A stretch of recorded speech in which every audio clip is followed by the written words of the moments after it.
Welcome into this Friday afternoon edition of the Oxford Exxon Podcast. Chase Parham and Neal McCready, Clark Ford studio this morning. We had a little bit of a change of plans. We got stuff going on. We're going to bump our next movie review to next week, and instead something a lot more time sensitive, a lot better for the community at large. Oxford Mayor Mayor Tannehill joining the show here in a couple minutes when we pay a couple bills and talk about our sponsors, and hope you can help those guys out in the process as well. So Robin will be with us probably in less than 5 minutes or so, and we'll tell you about the Oxford Exxon Highway 6 West in Oxford. Again, the Oxford Crystal next door. Take advantage of the carry out, the drive through, those options with everything going on locally and nationwide and worldwide, frankly, right now too. So take advantage of what they have to offer you there with the Oxford Exxon, the Oxford Crystal.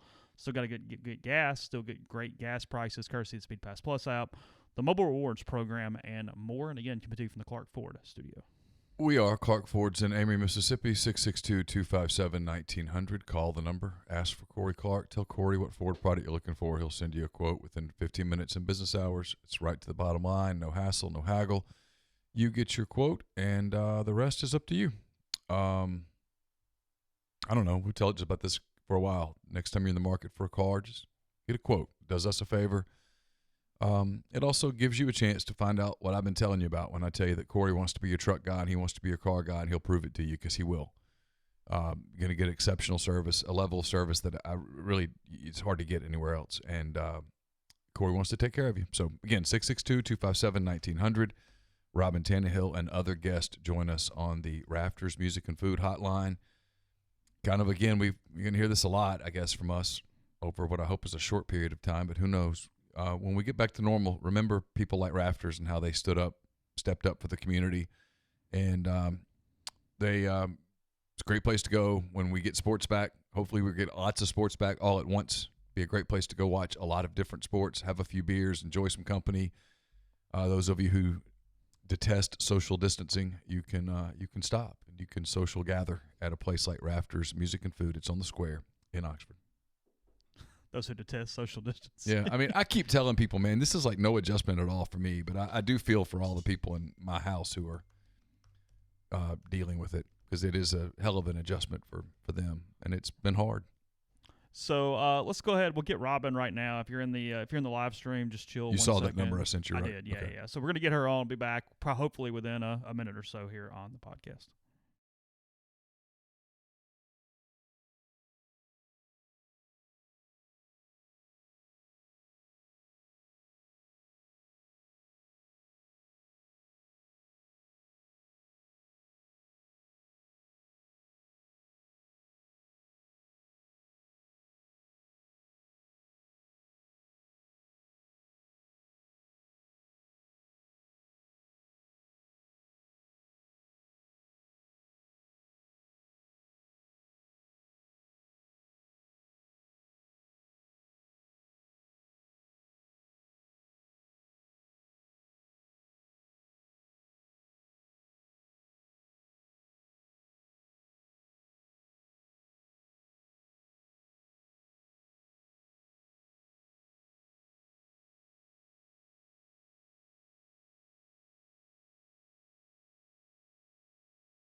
Mayor Robin Tannehill joins us on the show. Robin, thanks for spending some time with us. I gave you, I think, about 10, 15 seconds of notice, and you were kind enough to do it, so thanks. Hey, that's how we're rolling these days, Neal. What's this? I was watching the president's press conference today, and I've seen governors in other states and stuff, and I know it's different for you as a mayor of a city, but how has this changed your day-to-day activity as mayor? Well, everything else has kind of come to a screeching halt, you know. I mean, it is we've completely turned our focus into the COVID-19 pandemic.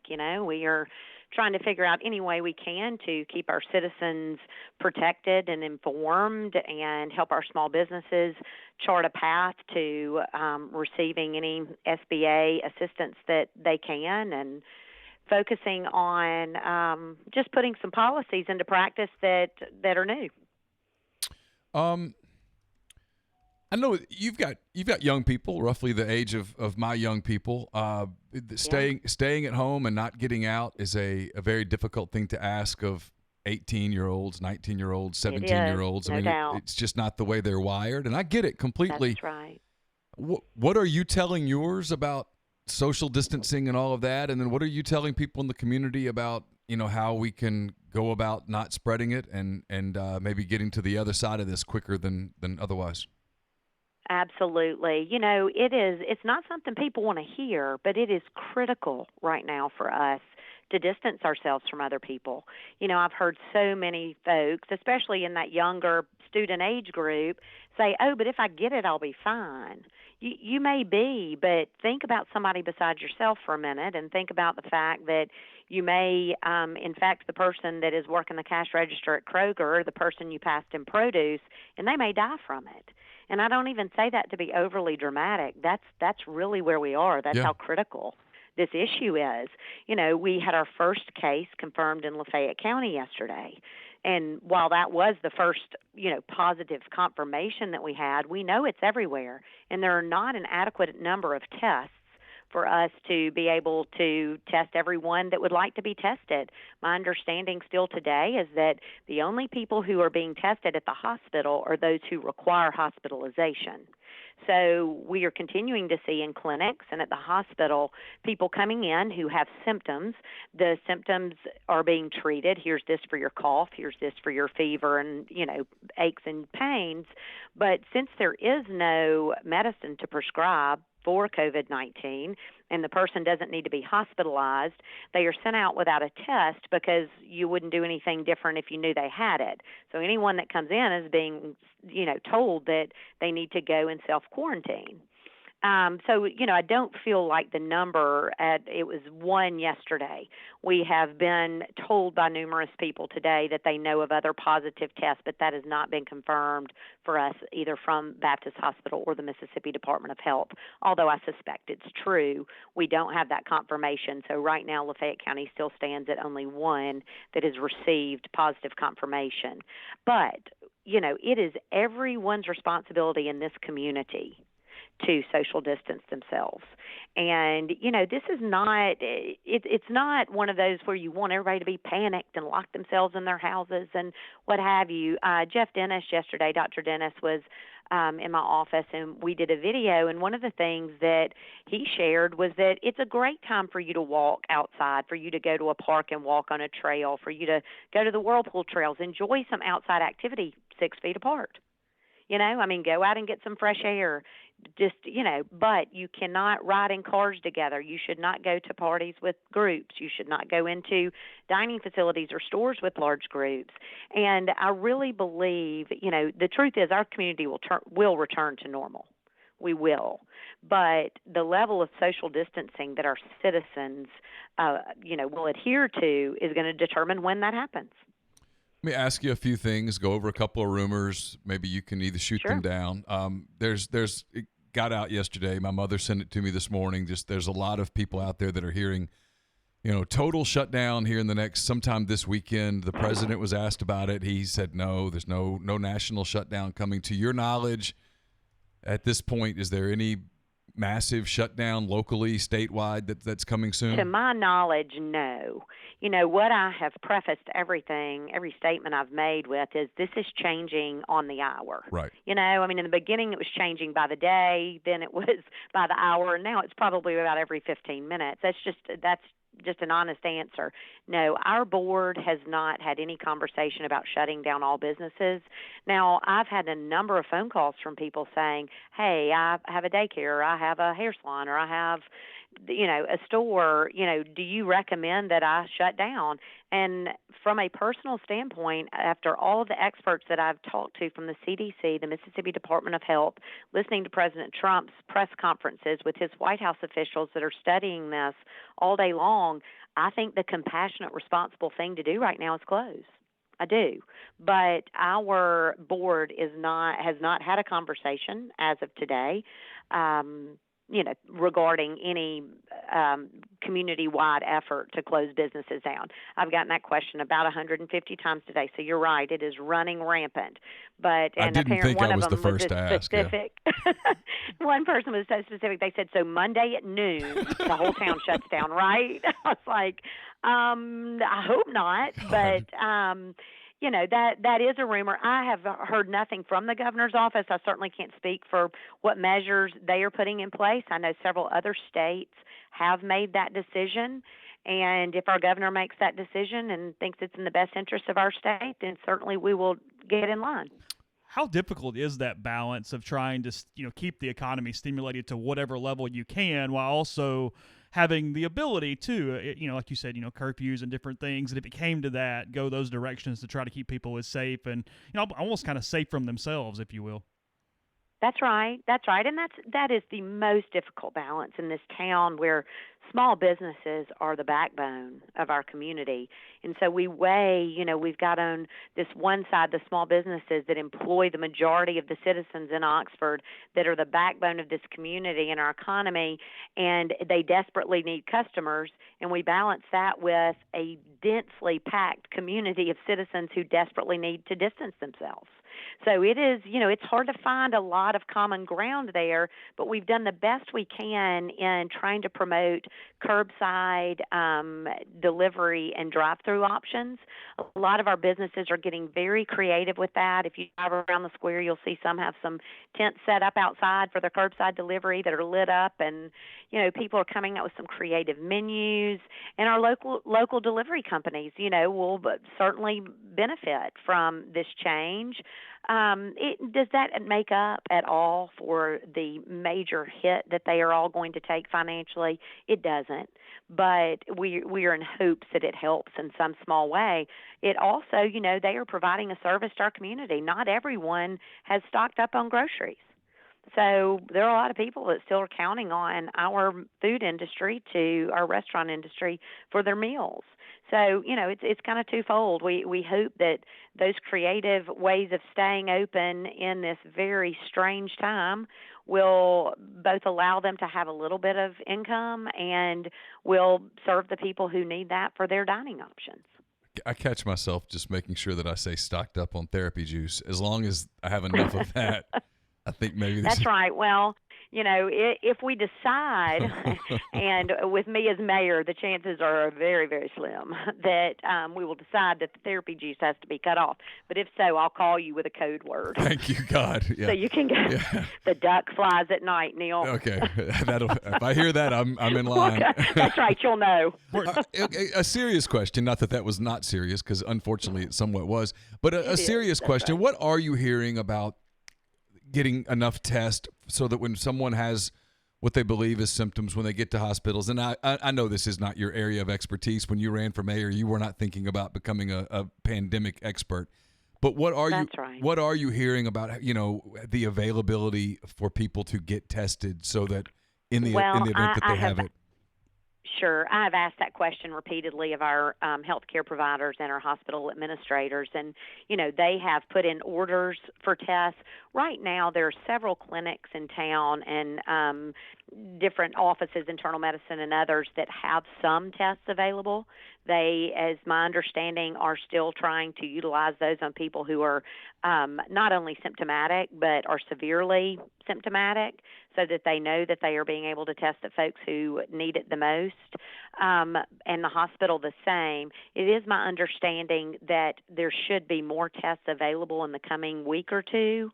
And at that point in time, and this is really for Baptist Hospital, not for the mayor of Oxford, but I understand that there will be, some plans in place to be able to offer mass testing, not just, go to the emergency room or go to a clinic. I know that plans will be in place as that need presents itself and as tests become available. Oxford has a fairly new, really new, beautiful hospital. How close to, if at all, kind of being overwhelmed is it right now?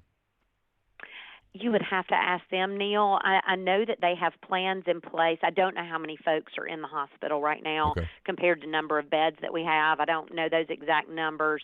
I will tell you that I know the hospital has backup plans for other facilities, including the surgical center and the diagnostic center. You know, there are some other healthcare facilities that have patient rooms and are fully equipped to be able to handle people.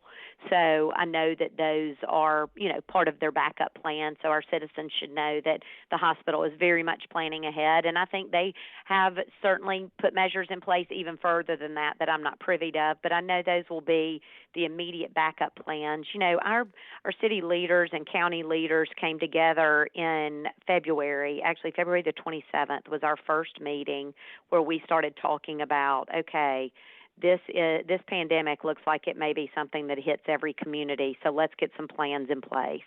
And at that point in time, we had one person take over putting together an infectious disease operations manual and met with every department head. So we have had a plan in place for every department as we move from low to medium to high severity, and how every department will respond, because, of course, quite a few city departments are essential services. We can't stop picking up garbage. We can't stop fixing sewer and water lines that break. We certainly can't stop providing emergency response services. So, you know, there are a lot of areas where the show must go on. You can close the activity center and close M Trade Park, and you know what I mean. There are some things that aren't essential services, but for the most part, your city employees are still clicking along and making things happen that keep our community safe and taken care of. So we started putting those pieces in place and talking to school officials and hospital officials. So although there are a whole lot of things you just can't see coming in this situation, we have, as city and county leaders, been having those conversations for a month or so. I know you were careful to say that you weren't canceling Double Decker, that you were just postponing it. You know that breaks my heart. Oh, I know it did. I know it was a very difficult decision. It involved a whole lot of people, you know, beyond just the immediate people who were impacted. But Sure. when you try to reschedule that, do you have a sense of? I know you've heard this question a lot, and this is way above your pay grade, mine, and everybody else's. Do you get a sense as to if we are able to, you know, do what we're being asked to do and socially distance and all that kind of thing? Do you get a sense as to when it's even realistic that we would all be able to gather for something along the lines of Double Decker again? I wish I had a crystal ball, but, you know, I will tell you that we are being encouraged by people that are a whole lot smarter than I am and dealing with this situation from the front lines, that if people will in fact follow the social distancing and just rigorous hygiene that is being recommended by both the CDC and the different departments of health, that we would hopefully be looking at a 2 to 4 week curve on this pandemic rather than an 6 to 12 week curve. And so that is our hope, that our citizens will embrace, this is an economic pandemic as well. And our goal is to have Oxford, Mississippi up and running and ready for business as quickly as we can safely do that. So we're asking citizens to make hard decisions right now that hopefully will shorten the time that we have to be, following all these precautions. Amen to that. And man, it's going to be a good festival when it happens. We are going to have a lot to celebrate. And the one thing, there are always unintended consequences to everything, as, I have learned very much over the past 3 years, but there are always some rays of sunshine as well. And, it has been so encouraging to me. Let me back up first and say the people that work for the city of Oxford are the finest people you will ever find. I am telling you, my team of professionals from every department, from my chief operating officer, Bart Robinson, I should say, runs this place, not me anyway. I get to take credit for a whole lot of stuff that he is way smarter than me and figures out. But from our city clerk and HR director, my assistant, Kara Giles, has put in every hour that I've put in, our director of environmental services, and, of course, our police chief. and fire chief, our emergency management director, Jimmy Allgood, these people are living this 24 hours a day and quickly changing on a dime to alter our plans as we go along. But the citizens of Oxford are like none other. People ask me all the time, what's the secret sauce about Oxford? Tell me about Oxford, and why is it so successful? And, there are a whole lot of communities that have tree-lined streets and thriving downtown business districts and great public schools and a lot of the things, and cool colleges and beautiful campuses and all those things. But the difference in Oxford's the people. That's what you can't replicate anywhere else. And we are a community of people who step up to take care of each other. We have seen it time and time again with tragedies in this community that when things get tough, man, Oxford shows out. And it has just been so heartwarming to me to see restaurants like Rafters the other day. Instead of trying to figure out, okay, let me do this, and I'm going to close, and I'm going to do this and this, he cleaned out all of his food inventory and gave away 150 free meals. Today, Southern Craft and Giles McPhail have partnered to give away 100 free lunches. I think it was 100. I may have gotten the number wrong, but I believe it was 100 free lunches today at 11:30. I have city employees who are volunteering to man the pantry so that service does not close for our citizens. We have 15 or 16 churches, I think, now that have signed on that we have what we're calling #Serving Oxford. It's a hotline that people in Lafayette County can call at 662-238-2793. And if they are self-quarantined or quarantined because they're ill or just in that age range that they prefer to not get out and about, they can call, and we will pass that along to different churches who are volunteering each day to offer pharmacy pickups, grocery pickups, pet food pickups, different things to help people shelter in place. We have different businesses all over town who are finding ways to take care of members of our community, and it's just heartwarming. John Currents with City Grocery is serving people through his Move On Up foundation that he has. Our school districts have both found ways to feed kids who are dependent on school breakfasts and lunches. It's just amazing to me to see all of the ways that our community reaches out to serve people. And it's just, we live in an incredible place. And I will be really excited for the day when we can all stand out on the square and not stand 6 feet apart and maybe high five and hug and go, man, that was terrible. But, people shined through it. I've told my kids, I'm sure you have too, I said, this is going to be however long this lasts. This is kind of their, they don't remember 9/11. They either were infants or they weren't born yet. This is what they're going to remember. They're going to be telling when we're long gone, they're going to be telling their grandkids about this. They are. You're exactly right. And, some of the beautiful things that happen, it's easy to see the hard stuff here, and there is so much hard stuff. The heartbreak of businesses having to close, and I just pray that landlords will work with these businesses and also realize that their neighbors need help right now, and find ways to be creative in helping these businesses stay afloat during a time where they have no income. I've had numerous questions about, can't you tell the landlords to not charge rent? Well, no, that's not really how that works, but I sure hope that, and I believe that we have people in Oxford that care about our business community and that will be supportive and understanding through this time. And you're right, it is an absolute disaster for so many people. But I've also heard stories of people saying, it's the first time that I've sat with my kids in the den and talked for however many hours. I'm watching kids. Families get to know each other again without, out the crazy schedules that we all have to maintain. Now, does that make this okay? I'm not making light of any of it, but we've all got to find some positives here as we go through this together, struggling together, taking care of each other, helping people we can where we can. And, we, like I said, yesterday I shared that we had the one positive case. There will be more. We know that. But these are our neighbors, and these are people that need to be taken care of, and that's what we're going to do. You and Ray streaming a new show or anything? Are y'all like binging something now? Well, I have been. We are not TV watchers. And so I shouldn't say I have been. I haven't watched TV in a week other than, CNN and breaking news stories. But prior to that, I love to iron. And I love to iron and watch TV. And I started Scandal. And I'm, hoping that I get to catch up on that a little bit at some point in time. So, I mean, it feels like, it's only been a week or so since this thing really started. It feels like it's been 8 months. Are you sure? I Surely know it's crazy. Been a year. But over the Tell next... me it's been a year, Chase. Yeah, over the next 48, 72 hours, what are you kind of monitoring? What's sort of the really short-term thing that is kind of being addressed or being looked at right now? Because it feels like everything's changing every 18 hours or so.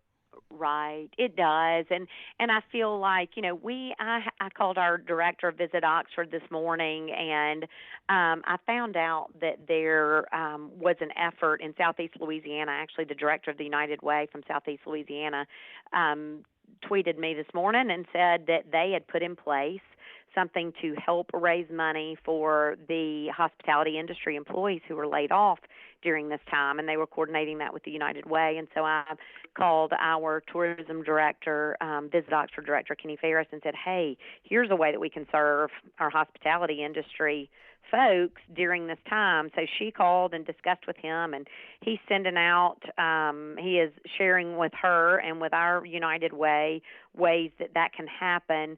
But in the meantime, until we can push out information about hopefully establishing a similar hospitality fund, if you go to Visit Oxford's website, you can find where they are listing how you can give virtual tips on Venmo.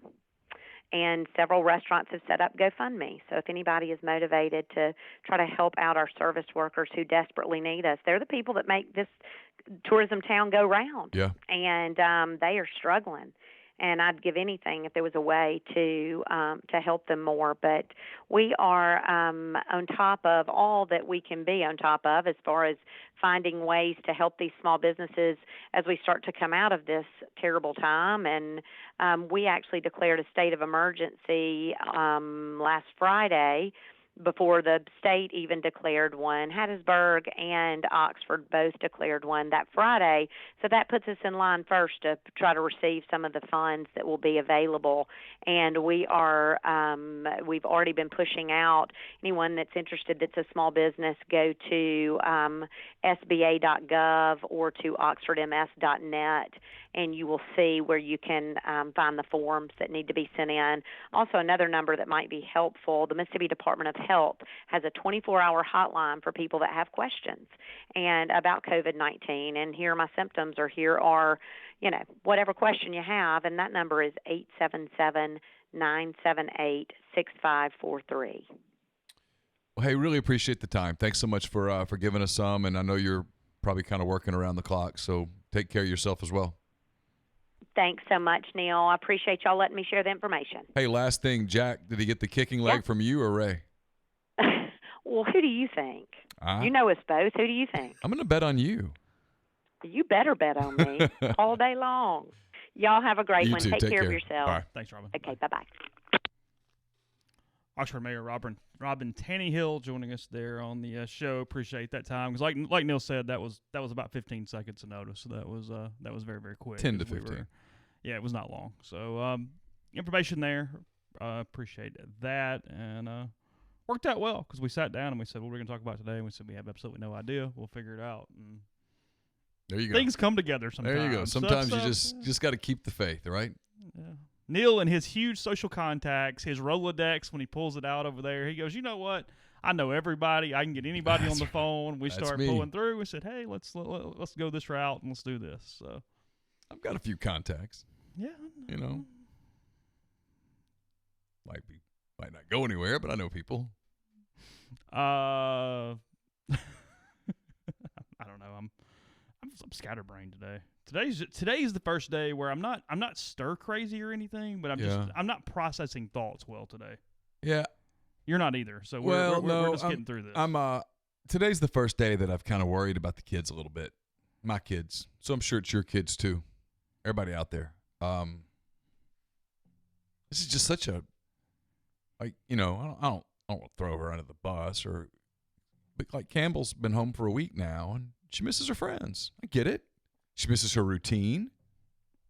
she'd gotten into we're all this way. I mean, everybody misses their stuff, being able to go do what they do. And when you can't replace it, that's hard. It's like you and I talked about a minute ago. We're 1 week into this. I mean, what'd she say? Best case was 4 to 6? I mean, God, you offered me 4 to 6 weeks right now. Am I done? Sign. Oh, just take it and run. Sign me the check. Run. Frankly, I think it's more than that, but it's going to be, when this is over, there's going to be some mental scarring that will have happened that I think we'll feel the effects of for a while. Now, on the other side of it, when this is over, I think the collective mood of people is going to be So the same shape, obviously. I mean, yeah, restaurants packed. I mean, yeah, it will. It will be. There will be a collective breath. Yeah. That is taken everywhere. Sure. Like she said, Robin's word, it was the same word that Greg Sankey used, is celebration. We might can let Neal play golf during this, as long as we stay 6 feet from him. We'll do that as some fun games. We'll do that. It's from the live stream. Sorry. Yeah, I'll play golf. As of now, golf course is still open. I mean, I'll go play. I told you I wouldn't mind if give me my 6 feet. I'll go hit some balls. It actually sounds fun. Just anything to kind of get out, break up some monotony. I mean, like Robin said, I mean, parks, walks, anything just to breathe. You know what it is today, right? It rained, and so you were stuck inside. You couldn't even get out and walk in your neighborhood. You couldn't walk the dogs. You couldn't do some of that, and I think it hits you a little bit. Well, and I couldn't get I had Carly Ann from 8 to 12:30 this morning, and I mean, it just couldn't get her out of the house. So you're figuring, okay, what am I doing with the child for, a 4-year-old essentially that I'm trying to manage this thing and make it work and whatnot. So I don't know. Yeah, it's that. Real quick, Robin mentioned visit Oxford. Yes, visit oxfordms.com to find out everything, kind of ways to help that. Also, you get what restaurants are doing what as far as carry out and delivery and more curbside service. You get a little more of a list on how to eat if you don't have a ton of groceries, and then also you can go to oxfordarts.com. They're doing basically a stay-at-home festival. They're doing a lot of different things. Artists can perform different things to allow people in their homes still experience some semblance of a festival coming up with the Gotna-Pawpaw Arts Council and those guys. Square Books Junior's doing story time every morning online, so you can still listen to Jill and stories and music and whatnot with those guys as well. So if you live around Oxford, we did LB's last night. Yeah, it was great. It really was. The kids loved it. It was kind of relaxing to not have to cook for a night because we've been cooking, every night. We don't go out a whole lot anyway. They don't advertise with us, but they do great. The Ravine this weekend has a deal. So I would suggest that if you're going to do that, you call ahead. I talked to Joel last night a little bit. So if you're going to take advantage of that, you need to call, put your order in.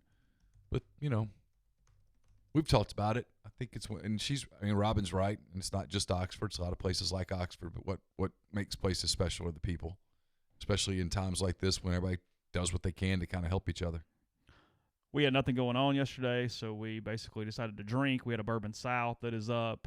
Neal joined us. We tested all the Old Forester Whiskey Row series, the 1870, the 1910, the 1920, and the 1897, so you can find that on the network. I saw Verbal taped with Zach and Neal will be up here in a minute as well. So you have some more podcasts for your perusal as we just try to make it through this thing, whatever we can do to entertain one another, inform one another, have a couple cocktails in the afternoon. It kind of is what it is right now. So we're doing that here on the site and more. You've got a mailbag up still from the week. I guess we talked about that since it went live. But I'm seeing my food for thought went up today. Talked about will we have a football season? Andy Kennedy, the new coach at UAB. You really trying to lift everybody's spirits, trying to be real uplifting, positive, and things. You know what it is? I'm telling you what it is. I'm trying to tell people we're going to have to give up some of our spring to have a fall.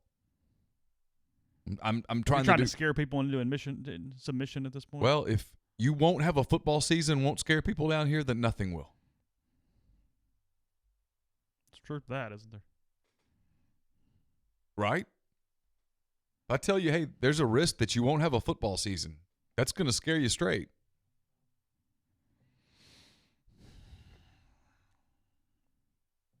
I mean, I quoted Greg Sankey, who's commissioner of the Southeastern Conference. We can all do the conspiracy stuff. It's whatever. He's very informed. Read the quotes. Read the quotes. I can tell you there are college football coaches out there who are skeptical. They're hoping. I've seen people complain. I can't remember who did it today. I resisted the urge to attack him on Twitter. Boy, it's going to be really sloppy football, you know. No spring. Players are going to be a little out of shape. Not going to have as much time. It's going to mean sloppy offense.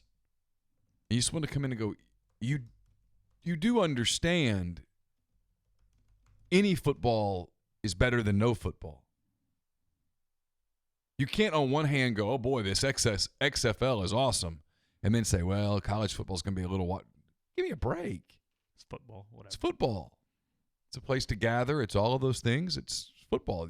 You can't – if that doesn't motivate people to do what we have to do over the next 12 to 14 weeks, then I don't know what is, other than human decency and surviving. But you and I have both been out a little bit. Do you feel like it is getting better with more people paying attention as the days move on? I think so.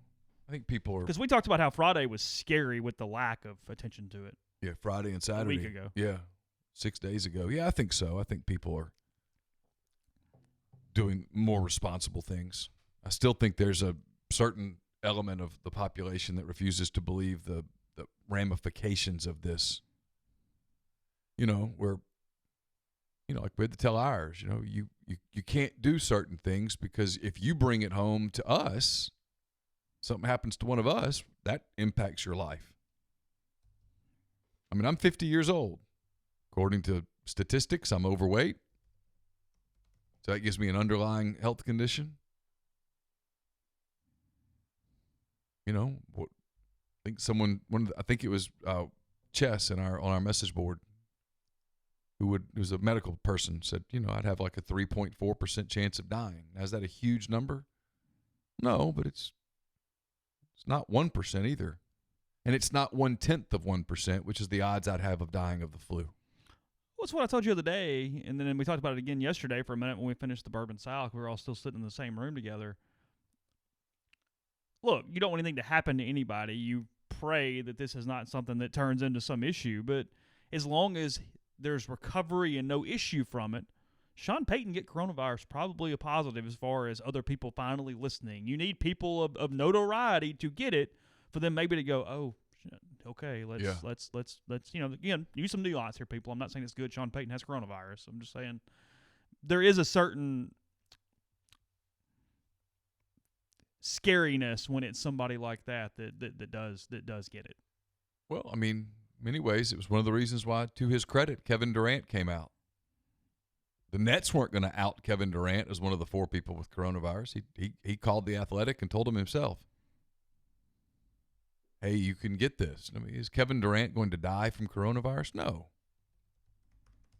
But people that think they can't get it and therefore become a carrier and pass it around to people who can die. I mean, Sean Payton's risk of this being complicated for him is much higher than it is for Kevin Durant or for Marcus Smart, who came out yesterday as having it.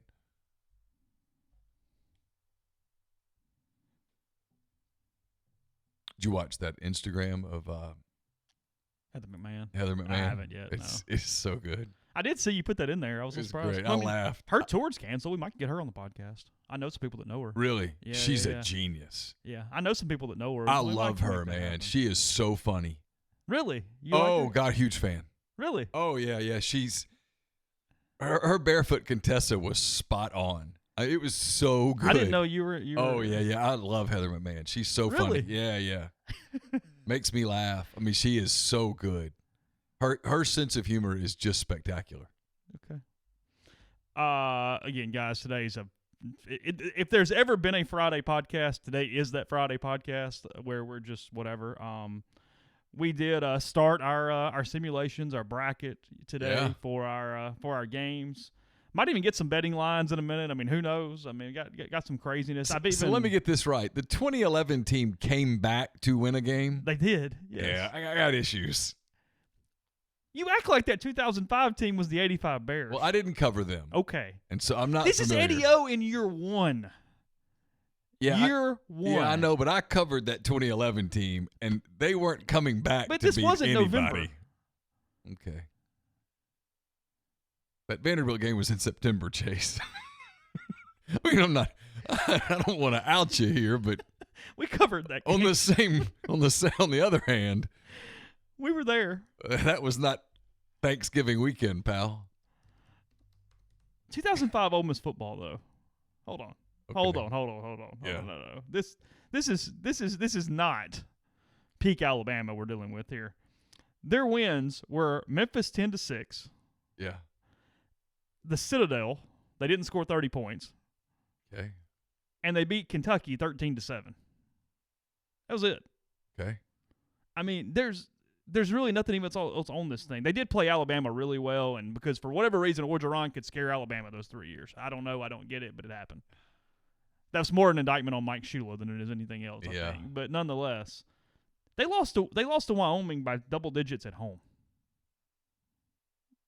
Just saying. Let's not act like Vanderbilt lost. Yeah, I know, but that 2011 team, if it fell behind someone. Sylvester Croom and State beat them 35-14. Ooh.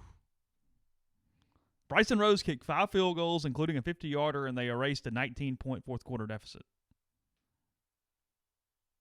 Yeah. Again, I have my issues. Well, look, they're probably done. They play 2015 next. Yeah, If they win that one, I need to just stop and because it breaks the system, and we need to call it a day. I've actually already ran that game. I'm not going to give it away, but I've already. The line on that game would be something like it'd be 35. I was going to say somewhere between 31.5 to 33 points. You think so? Yeah. Somebody said they were a 28-point underdog to LSU in 2011. Or 30, so yeah, 31, I think. Why didn't I take that money? Would have felt good about that. I got yelled at that night. Remember that? Was that the night? That was the night that the SIDs yelled at me because they were behind me, and was it Stout threw the interception that got returned? It was on the first play of the game. One of the first plays of the game, and I said, this, because they'd been doing that, this is Ole Miss football. And I said, this is Ole Miss football. Oh, that's right. And I was told to shut up. That's probably one of the few times you actually deserved it a little bit. Maybe. That was probably – everybody was a little high-strung at that moment. Yeah. And it was – Well. Yeah, so 2005 is gone. I'm really glad I did the play-in game because it's not like anybody's going to miss one of those teams anyway. Right. It doesn't really And matter. we got nothing but time. Oh, look. Yeah, I mean, Randall Mackey was 19 of 32 for 271, 2 scores, 2 picks. Michael Spurlock, 22 of 36 for 245.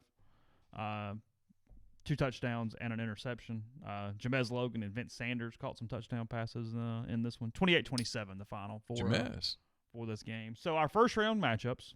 Okay. We got 2015 Ole Miss playing 2011 Ole Miss. Okay. Yeah. Couldn't get a bigger mismatch if you could try. Not in Ole I Miss mean, if history. Chad Kelly doesn't throw for 350, I've got questions. Yeah. Got a lot of questions. The winner of that game will face either 2012 Ole Miss, the 7-6 Hugh Freeze team, or the 2017 Ole Miss team that went 6-6 but was not eligible due to probation under Matt Luke. That team gets to play against Hugh Freeze. They do, yes. Ooh, if you add the emotional element to that, I know where my money is. You think they might have a shot here? Oh, they destroy That's them. the one thing I need with this What If Sports is I need like an intangible meter to like move moods on this thing a little bit. That's what I don't have that I really could use. Oh, that team, had it gotten a shot at Hugh Freeze, look out. Oh, you think they would have Gone for the throat. Really? Yes. Come on, you covered it too. Now, they can't beat that 12 team, though, I think that 12 team wins that game. A line on that game. Who would you rather have a quarterback, Jordan Ta'amu or Bo? Well, I'd rather have Hugh Freeze calling my plays than Phil Longo. That's true. Especially 2012 Hugh Freeze. Yeah. That's my issue there. Wesley McGriff or Dave Womack? Is that 12 team going to be able to guard DK and AJ and Dawson? gonna be a challenge. We're just going. All I gotta do is cover. All you gotta do is the out. I mean, they're just gonna run deep every play. And Dawson doesn't get passes anyway. They can leave him wide open in the middle of the field. So when you put that in, do you just tell DK to get open?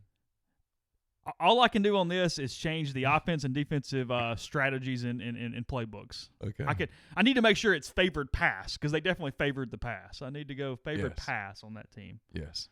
But that's that's all I got there. I don't know. But I like the 12 team to win. I think they're going to advance out of that. We'll go through the rest of these in a minute because we have nothing else to talk about. So hang in with us. I will tell you, though, if you're injured and not sure where to go, no matter where you are, Special Orthopedic Group has you covered with 3 convenient locations in Tupelo, Oxford, and New Albany. No referral is needed to schedule an appointment with one of SOG's fellowship-trained, subspecialized surgeons at any one of the 3 locations with 24-hour scheduling. SOG makes it easy to accommodate you. Call 767-4200 or request an appointment at their website at www.sogms.com. Special Orthopedic Group. Choose a specialist. Choose SOG. We're also brought to you by Bluff City Advisory Group. They're dedicated to building the future you desire. Founded in Memphis in 2019, their team is comprised of established and seasoned financial experts who came together to serve individuals and families of their beloved hometown. The firm is built on decades of wealth management experience, and they've seen it all. Their financial advisors have a reputation for professional excellence, and their clients rely on their high level of confidence and integrity. So whether you need guidance on developing a financial plan, creating a customized executive benefits program for your business, or preparing a detailed asset allocation analysis, Bluff City Advisory will provide forward-thinking and cost-effective investment strategies customized to uniquely fit each client. Give them a call, 901-365-3447, or email Ben, that's B-E-N, at bluffcityadvisory.com. We're also brought to you by Oxford University Bank. OUB gives you the comfort of home, all the big mega banks, all the benefits the big mega banks provide, but all with a personal touch. They're home to Kasasa. It's the absolute best cash checking account. When you call Kasasa, you get 2.5% interest on your balance, up to $50,000, and refund ATM fees. Nationwide, they also have a commercial checking account now paying 1% interest as long as you keep $10,000 in the account. It comes with fully interactive online banking. To learn more about OUB, check out liveoxfordbankoxford.com or call 662-234-6668. OUB is FDIC insured. And we're brought to you by Grenada Nissan. If you're in the market for a Nissan vehicle, that's the place to go. Grenada Nissan has a complete selection of new and previously owned Nissan vehicles. Great lease deals as well. It's GrenadaNissanUSA.com. And we're brought to you by John Edwards, Regency Travel Incorporated in Memphis. When this is over and it's time to get out of your house and celebrate freedom, celebrate the end of the coronavirus, you want to go get a vacation that you'll enjoy, that will create a lifetime of unique memories. 901-494-3387 or jedwards@regencytravel.net. All you do is you tell John, hey, here's what I want to do. Here's the budget. Here's kind of what I'd like to do. Here's how many days, et cetera, et cetera. Give him some parameters. He'll give you options you won't find on your own. And if you tell him that you heard about Regency Travel on the podcast, you'll get $50 off your first booked trip. Podcast brought to you by Community Mortgage, Oxford, Memphis, Soto County, and Chattanooga. They're a leader in the condo financing. They've got the float down option, which is a pretty big deal right now with the rates all over the place. You don't know what you're getting, so you can lock in your current rate, but if they go down, you just get that lower rate. 662-234-2704 or JLOWE@communitymtg.com. So that's one quarter of the bracket that is remaining. And then on the second quadrant, the 2019 team that went 4-8 here this past season, the last time we've seen a football game, they will face off against the let's see, is that right? Yeah, against the number 5 seed.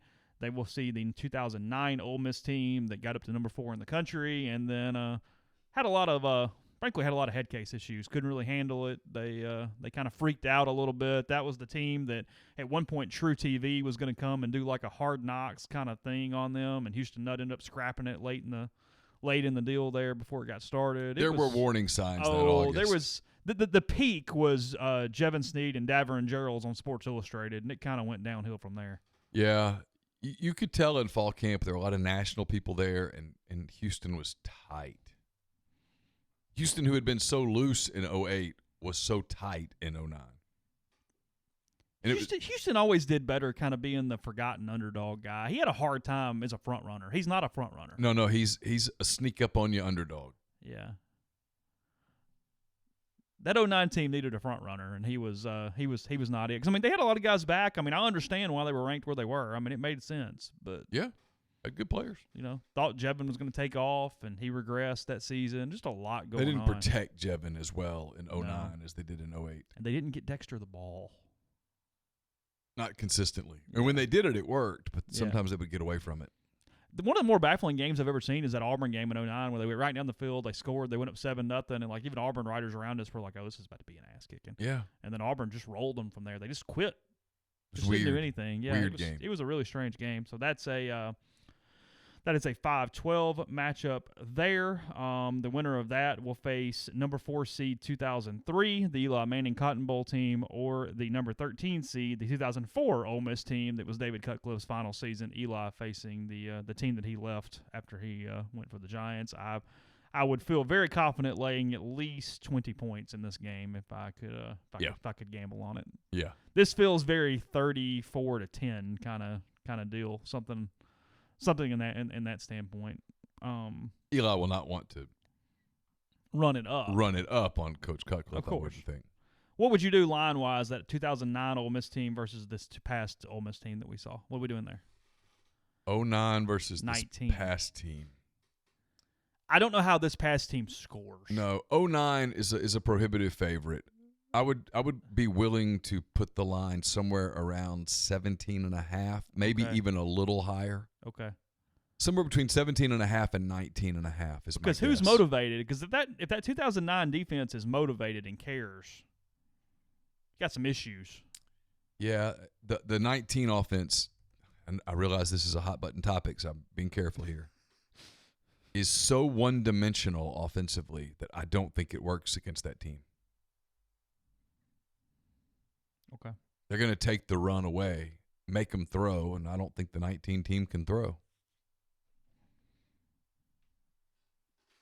I'll buy that. And I apologize to everyone that is now offended by that comment. I know that some will.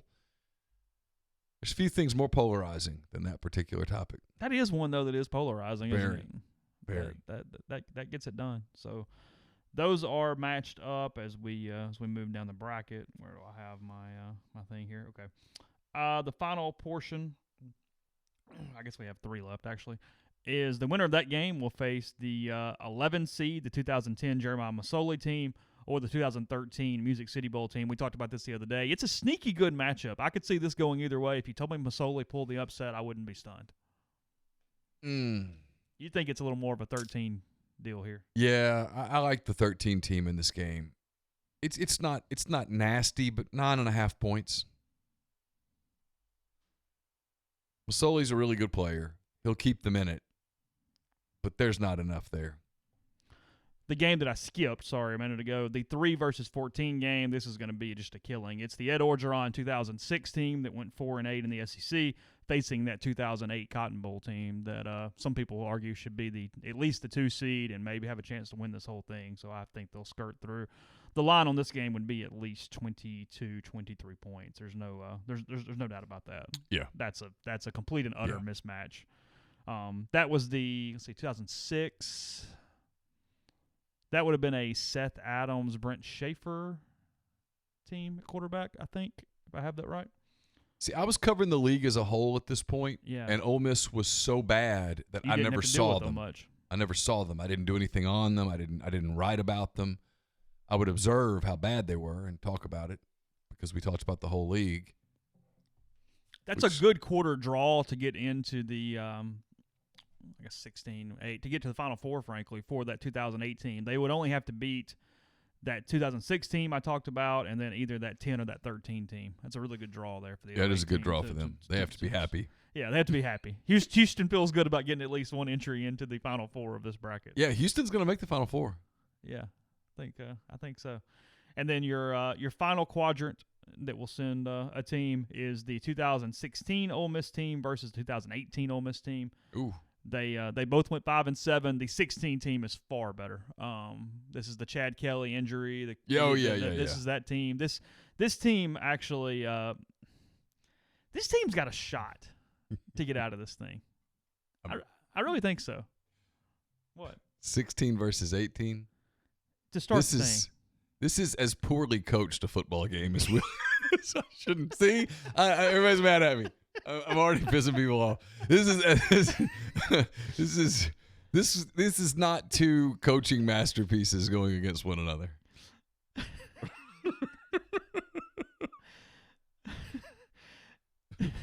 This game's going to be badly coached.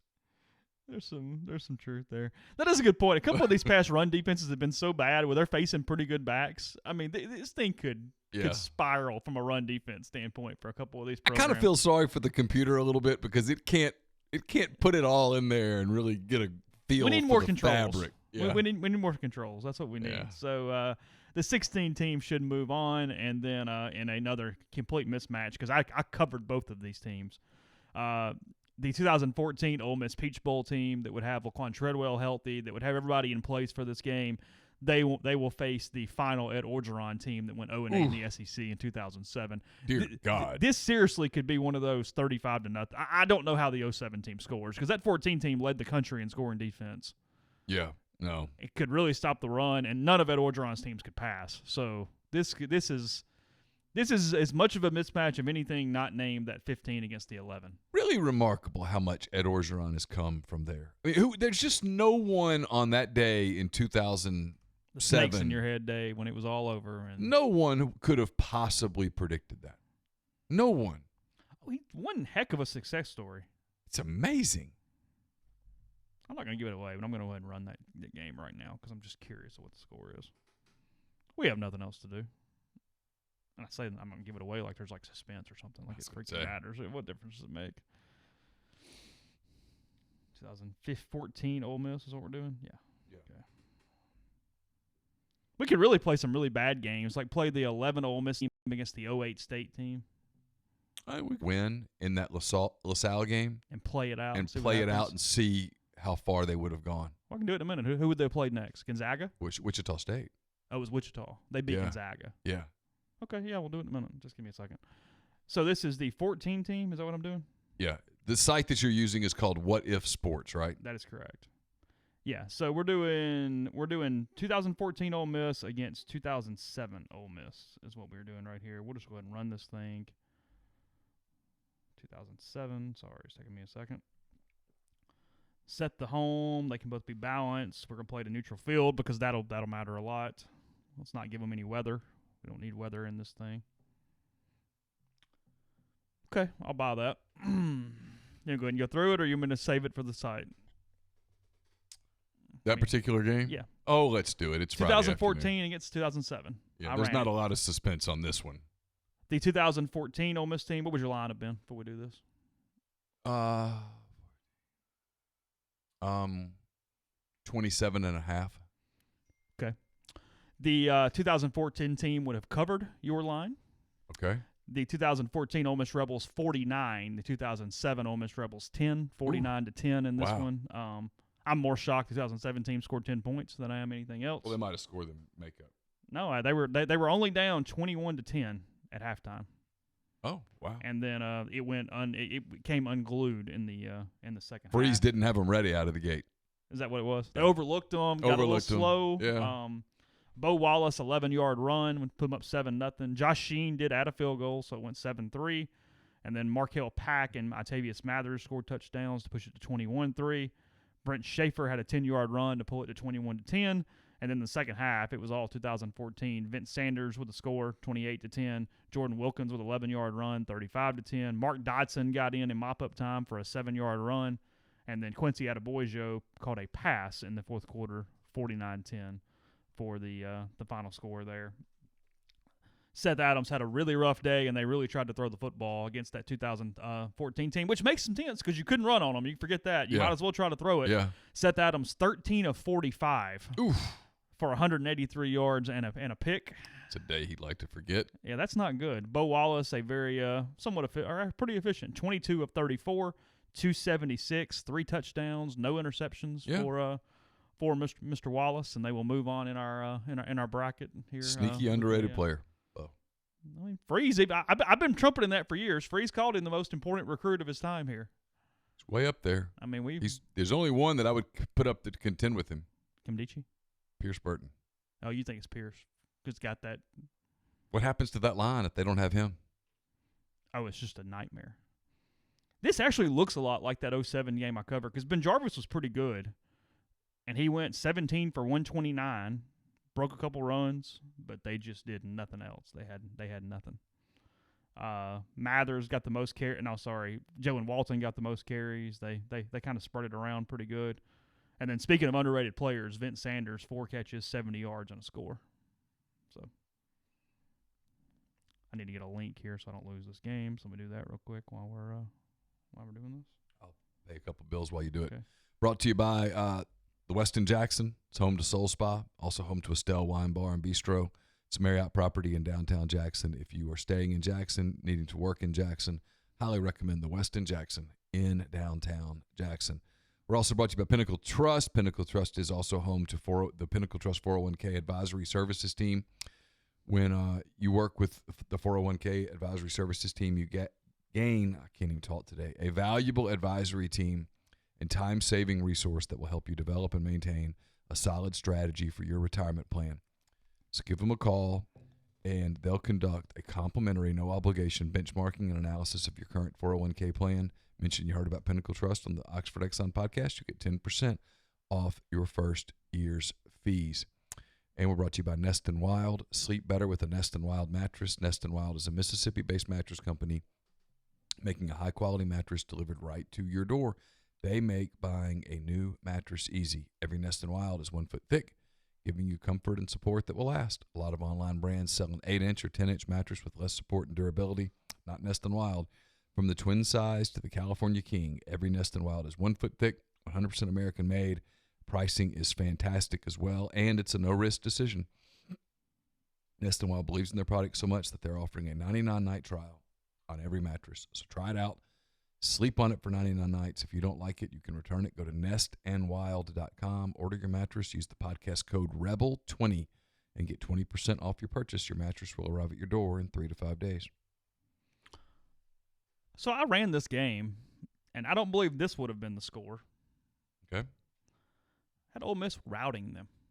Wichita. Yep. I'll never forget it.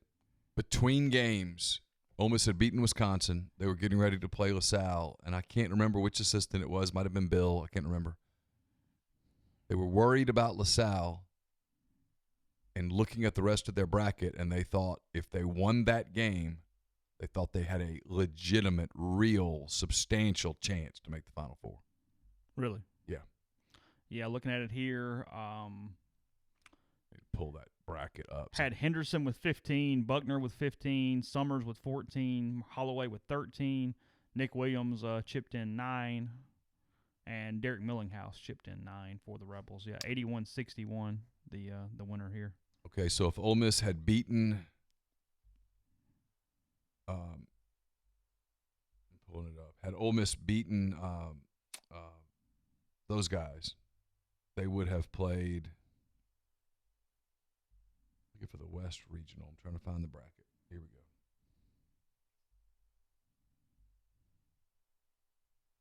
No, this is not great, but I'm working on it. They would have played. I just quickly ran this thing 7 times. Okay. And Ole Miss went 4-3 in the 7 games. Okay, against Wichita? Yeah, I just quickly hit the button, and looked at scores. So trying to see who got out. What do you need, the 2013 NCAA tournament? Yeah, here I got it. Okay. Took me a minute. Yep. So Ole Miss would have played Wichita State. Yep. And had it won, it would have played Ohio State. Ohio State beat Arizona 73-70. Wichita beat LaSalle 72-58. Ole Miss would have played Ohio State in the Elite Eight in the Staples Center in Los Angeles. The first run through was Ohio State winning 77-68. Okay. We'll run it a couple more times just for the heck of it. Has Ole Miss winning 71-67.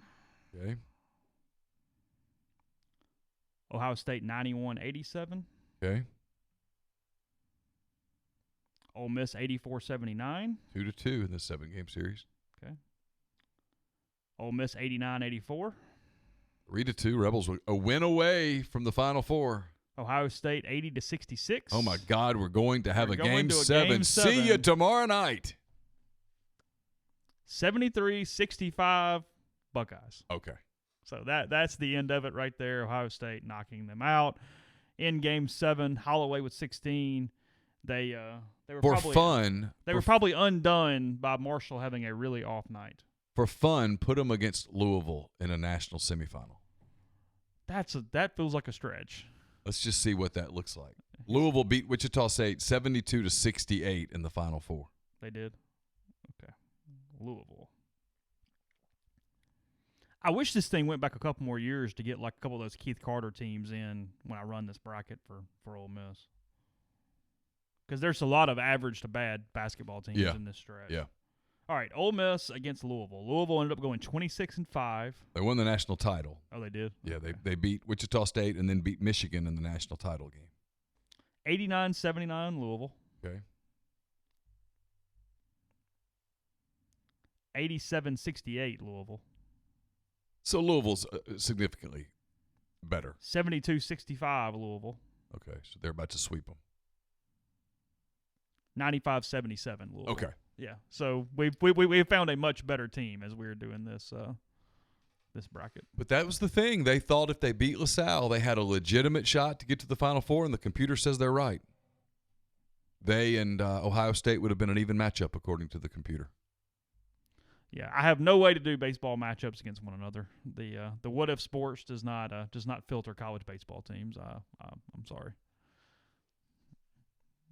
And you got some bat issues and some ball issues. I mean, you got a lot of stuff going on here. So it is what it is. In basketball, nobody's using peach baskets, so we're able to. Does it go back to 2003? Yeah. Run the 2003 World Series if the Cubs hadn't lost the Bartman game. Oh God, you really want to do this? Cubs-Yankees. Okay, hold on. 2003 World Series. You want MLB? Yep. That would be preferable if you're going to find out who wins the Cubs-Yankees series. Okay, 2003. All right, hold on. 2003. Home team, away team. You care? Or are we gonna split? It would have been them out or what? What are we gonna do? Yeah, we'd have to swap them out. It would have started in. We can do that.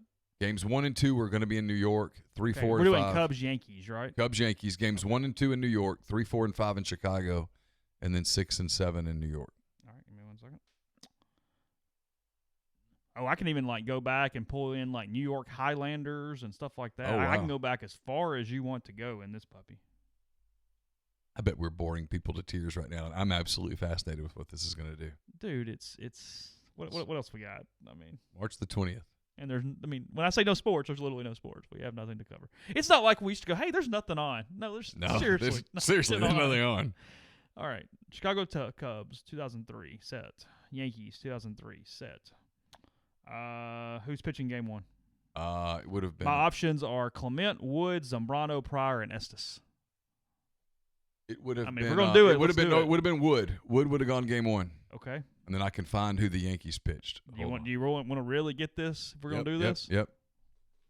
2003 World Series. Let's find out who the Yankees pitched. How many games did that go? That went 6. Marlins won in 6. Okay. You're aware of that? Yeah. Because they. Did you watch World Series games? No, we didn't watch any of it. Game 1, I had to go to Atlanta, thank God, to cover something, and it was on in the hotel bar, and I left. Really? And then Game 6, the night the Marlins won it, I was covering a football game in Tuscaloosa, and it was on all the damn TVs after we were, post-game working. Driving you crazy. And it was just infuriating. Really? Yeah. All right, this is Game 1. It would have Pryor been is what it said on the live chat. no Pryor through. He pitched Game 6. Okay, so it doesn't matter. He pitched the Bartman game. So if the Cubs had won it, All Wood. right, my rotation for the Yankees, I have Clemens, Pettit, Messina, Wells, and Weaver. Okay. I'm pulling up boxes. I know this is boring as hell, but David Wells was the starter in Game 1. Okay. Wood, Wells, at home team. 5-1 Cubs. Okay. So Game 2 would have been. You don't need any details, I assume. No. Kerry Wood did go 7 innings, allowed 3 hits, 1 run. Yeah. Struck out 10. He would have been a badass. Yeah. Game 2 would be Zambrano versus Pettit in New York. Okay. Can do that easily. At home team. Play again.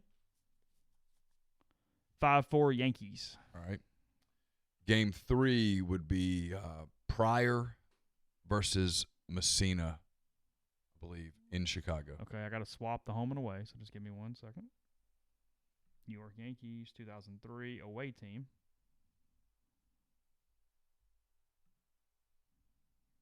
Change the home team to the Cubs. 2003 set. There's no designated hitter, as you're aware of. Home Yes. team. And now, sorry, who are the pitchers? Mike Messina Okay. and Mark Pryor. Okay.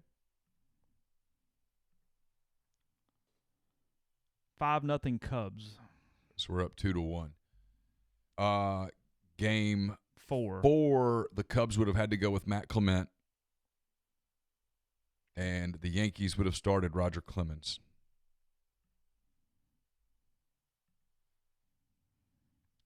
2-1 Cubs. Oh, so we just won the World Series. All right, Game 5 would still be in Chicago. I mean, dude, we'd be talking about Matt Clement to this day because in this simulation, he goes 8 innings and allows 1 run on 3 hits. he was excellent in the playoffs. I mean, he would have been. yeah, This would have been like that thing. We're still I'd going. still Hey, I'd still have the jersey. Game 5 in Chicago. Can you imagine what that night would have been like? Game 5 in Chicago would be David Wells again against Kerry Wood. Wells and Wood. Okay, play the game. In a rout, the Chicago Cubs win the World Series 12-4. 12-4. The Cubs score, and even better. You wouldn't have calmed down because you never would have calmed down no matter what. The Cubs put up an 8 spot in the first inning. Oh, it would have in been this so game. good. God. The Yankees scored 1 in the top of the first, went up 1-0. The Cubs responded with an 8 spot in the bottom of the first. They scored 1 in the second. They scored 1 in the fourth, 1 in the sixth, 1 in the eighth, and the Yankees scored 3 in the ninth, but that was obviously irrelevant. Going into the ninth, the Cubs, up 3-1 in the World Series, were up 12-1 in the top of the ninth inning. Can you imagine what Wrigley would have been like at that moment? I mean, just Pandemonium. yeah, looking at it here, I don't know why I'm doing this, but I am anyway. Let me find it. Hold on. Yeah, Raul Mondesi hits a solo home run in the top of the first to put the Yankees up 1-0. And then, let's see, Patterson has an RBI ground out, whoever that is. Corey Patterson. Okay. Moses Alou hits a 3-run homer Yep. in the first inning. Grzelcyk bloops a single to left center that scores Gonzalez. Sosa hits a fly ball single to score Wood, who actually had gotten on with a ground ball single to right field. Yeah. Wood hit a 3-run homer in Game 7 That's of right. the NLCS. And then again, Patterson hits a fly ball single to left field, scoring Grzelcyk. Eight runs in the top of the first. See, where that's flawed is that Corey Patterson was out at the end of that season. He had the ACL injury because Kenny Lofton was the Cubs really? center fielder in that. Yeah, I could have adjusted all that, but I was not going to that level So- of. Anyway. You good now? Yep. I always kind of knew how bad that was. We want to really torture our people. We could run some simulations of Ole Miss if they had That beaten 15. Arkansas. Just for You that, just wanted to hey, let's just beat the hell out of you all. because that would do it. That's a Yeah, good point. because that Arkansas game is my Bartman game. Oh yeah, Yeah, I mean, where it's- your heart's ripped out of your chest, and there's just nothing. Every you can Ole do Miss about sport has one of those. It's Arkansas for that. If it's not LSU in 03, but I think the 15 thing was more significant than 03. It's Virginia baseball in 09, and then it's LaSalle basketball. it. Avery says, "No, stop it," and then Sammy says, "Do it." Some people just have a taste for self-mutilation. Well, who would they played in the SEC championship games? Florida. But it's a Florida without Will Greer. Yeah, so you'd have to I'd probably have to go in really there. tinker with You'd it. have to tinker with Florida a little bit. Might be something we do, and maybe another day. We can do it. We can do it now. I don't care. I mean, we have time other days as well. But yeah, let me see how complicated it is. Okay. Let me just look, and then we'll go from there. I don't know how difficult this is or is not, because you can play with this kind of thing. But let's see, 2015. Now, there was no Laramie Tunsil in that game, and Will Greer was really good. Yeah, I can edit the depth chart. I can't remember who their quarterback was. Trayon Harris. Oh, geez, Ole Miss wins that game so easily. That's what I've got here. I've got Trayon Harris playing quarterback for this team. I can find it. Let's see. 2015 SEC championship game. Yeah. Oh God! Oh God! Oh God! I just ran the game. I'll guess. Okay. Ole Miss 27, Florida 10. 30-0. 30-0. 30-0. Wonderlick field goal, Walton 8-yard run, Stringfellow a 7-yard pass, Wonderlick from 35, Wonderlick from 33, and then in the fourth quarter, Jalen Walton a 44-yard breakaway run in the game. Trayon Harris went 8 of 23 for 120 yards. Chad Kelly did not have a big day, but they ran all over him, and it didn't really matter. So yes, 30-0. So that would have put Ole Miss in the playoffs. We're having this debate. We can have it now again. Why not? I think Ole Miss would have absolutely gotten in. You do think they were in? Absolutely. Likely as the 4 seed, but in, because they would have had 2 losses. The Memphis loss would have been one that we would have talked a lot about nationally. People would have talked a lot about it. They would have said, how can you take – here would the argument would have been, how can you take a 2-loss team that lost to Memphis and put them in? The flip argument would be, wait, they won a conference championship. They beat Alabama. In this case, won at Alabama. And Alabama's not a conference champion. The rest of that field is either Alabama or Ohio State have to get left out. Yeah. The way I look at it. Yeah, Clemson's in because they won the ACC and they were unbeaten, if I'm correct, right? Yep. And Oregon would be in, correct? Because they had won the – Sure. I'm trying to find it because we're going to run games. Yeah, Ohio State beat Oregon. Yep, here it is. Okay. So, no. It was Alabama was the 1, Ohio State was the 4, Oregon was the 2, and Florida State was the 3. So Ole Miss would play Oregon in a 1-4 game if Bama's left out. Well, let's think about it. If Bama gets left out, Oregon would have been the – yeah, you're right. Oregon would have been the 1. Yeah, everybody drops down 1. Ole Miss is the 4. Florida State would have been the 2. And then probably they would have kept – would Ole Miss have been the 3 over Ohio State? Because Ohio State did not – they were not a – Ole Miss has got 2 losses, and including a loss to Memphis. I can't see them being anything but the 4, especially with an SEC school is not the 1. Well, they had won the Big Ten championship. Yeah. They won 59-0 over Wisconsin for the Big 12 title. They lost – yeah, okay, so Oregon would have been the 1. I ran the Florida Ole Miss game, by the way, 10 times. Ole Miss won 8 of the 10. Okay. Oregon would have been the 1. Florida State the 2. So Ole Miss plays Oregon in a national semifinal game. Yeah, I'm quickly running it 10 times. Okay. Just over and over and over again. I'm keeping the score in my head. It is currently 3-2 Ole Miss through 5. Okay. 3-3. 4-3 Ole Miss, winning 52-41 in that game. Yeah. Would have been some high scoring. Would have been a high scoring game in all likelihood. Ole Miss wins again.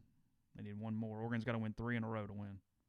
A lot of pressure on the Ducks. Ole Miss 41-34. Ole Miss wins more than Oregon does out of 10 things. Okay, so that puts Ole Miss in the national championship game. I'm sorry, everybody.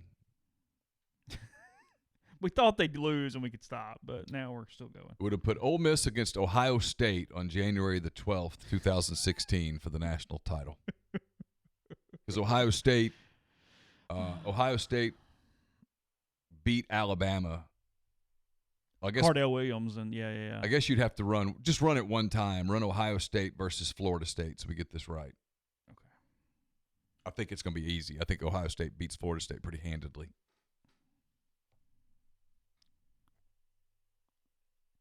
31-27 Buckeyes. Okay, so it's Ole Miss, Ohio State for the national championship. Okay, at a neutral field. Yeah, it would have been neutral field, obviously. Okay. Here we go. First run, 37-23 Ole Miss. Oof.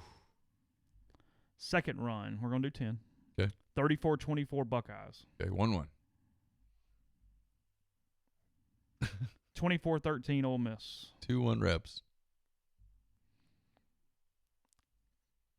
23-22 Rebs. Ooh, that was a close game. 3-1. 26-16 Rebs. 4-1. Kind of feel where this is going. 40-13, Rebs. Ooh. So Ole Miss just needs one more win to win our hypothetical championship. A lot of pressure on her. 24-20 Rebs. I can't I can't find an Ohio State win. What this is also doing, though, as I'm running these, is thinking we might have just found our bracket winner in our Ole Miss game because we can't find many teams to beat this team. Remains the most, what's the word, funereal game, like something, an atmosphere like a funeral, the most funereal post-game I can ever remember. Yeah. I'm sorry in the live chat, people. I know it is what it is. It's Friday though. We're just hanging out. And I gotta go to Kroger today. I'm just kind of putting it off.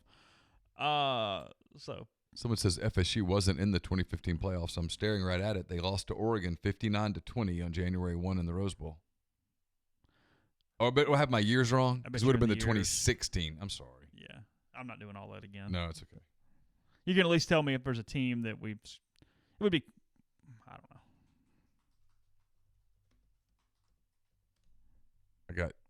I forgot that they did it that way. It's my bad. Clemson was in it this time. Yeah, because Alabama beat Clemson. Michigan State, Clemson, Oklahoma, and Alabama. That's right. Clemson was the 1, so they still would have been the 1. Alabama was the 2. Michigan State was the 3.